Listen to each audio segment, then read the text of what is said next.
View co-host Whoopi Goldberg wants you to believe she is a working-class American hustling for her paycheck like the rest of the country.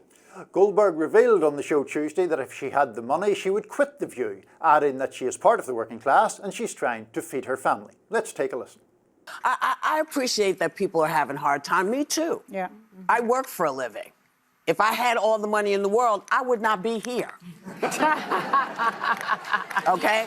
So I'm a working person.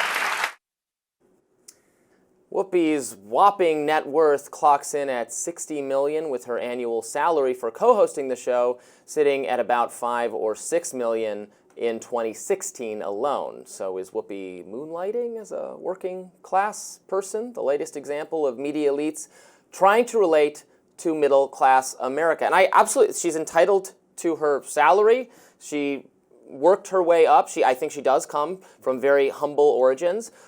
I've been impressed with a lot of the movies and acting and singing she's done. I even, frankly, occasionally, although this happens less and less, appreciate her commentary on The View. I think she's one of the more independent thinkers of those ladies, and every now and then she says something I agree with or observes something I think is interesting. That seems to happen less and less as time goes on. But she's entitled to her paycheck, which she earns, and there's no problem with it, but she can't portray herself, I'm sorry, as a struggling working class American. Come on, there's no, right? Look, here's the thing. Anytime we discuss anyone, we all have personal biases at play. Obviously I don't know her. I kind of like Whoopi Goldberg. I find her entertaining. Sister Act, great. I find her incisive. I like her acting work, her movies. And so I'm always a bit reluctant to put the boot in. And so she does, as you say, she did grow up in modest surroundings. It's plainly not an accurate thing to say by any reasonable yardstick that someone on that kind of money needs to keep working in order to keep themselves, off the breadline. I'm not sure really what argument she was trying to make. I mean, is it a hardship for her to go on The View every day at that salary? That seems unlikely. I guess she was trying to display empathy for working people. I will stretch here, Robby, and say I do think that people who grow up in modest backgrounds tend to hold on to that mindset, and there is always, in the back of your mind, a worry about, material well-being and financial security and all of that. But it's difficult for me to argue that Whoopi Goldberg is really struggling to make ends meet. Saying Marie Antoinette is a struggling working class French woman. Yeah.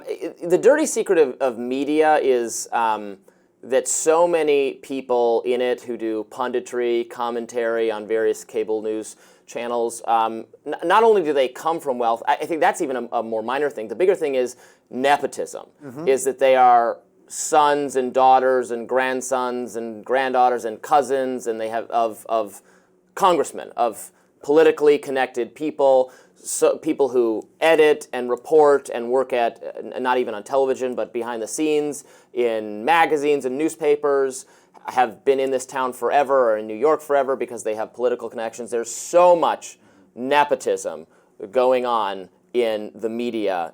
It is rarer and rarer for someone to rise through the ranks who didn't get introduced to the network or the institution by a famous relative. Yeah, oh, absolutely. And I think that is one of the increasing problems with media, generally speaking. It has become, even over the length of time I've been working in the media, it has become more of an affluent person's game, at least in terms of getting into it at the start, where people from more modest backgrounds really struggle with either unpaid or very low-paid internships. That's the way to get in, is either nepotism or those internships. That is difficult for people who are coming from a more working class background.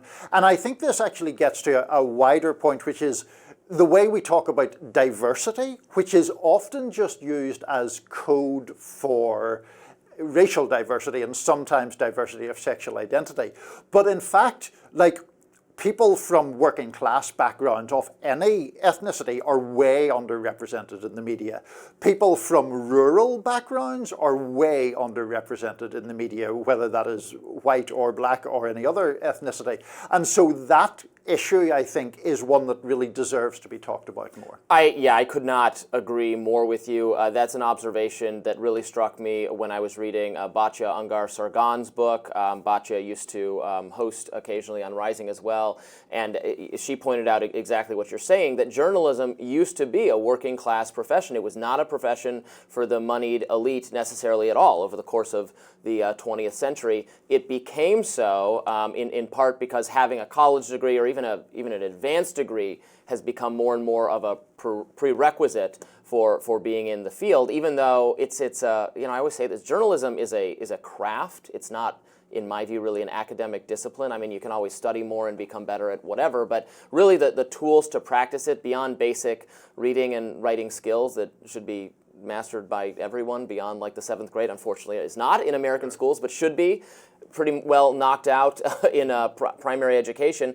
Beside that, the kinds of things you need to learn to do it are best learned on the job in an internship, apprenticeship, or working. If you do go to school, this was my background. I didn't study journalism, but I worked for the college newspaper at the University of Michigan. That's where I learned everything about reporting and doing interviews and crafting editorials and how to hold the recorder when you're talking to someone and going to events, doing coverage of events. All that kind of stuff is really just not best learned in the classroom. It's just best learned on-the-job training. So that should really be the model for journalism. No, I agree 100% with that, and I have no journalism qualification now. Whether that's a commendation or not, I don't know. I have an undergraduate degree, but it's in English literature. But the point, me as well. Well, there you go. You see, common ground at last.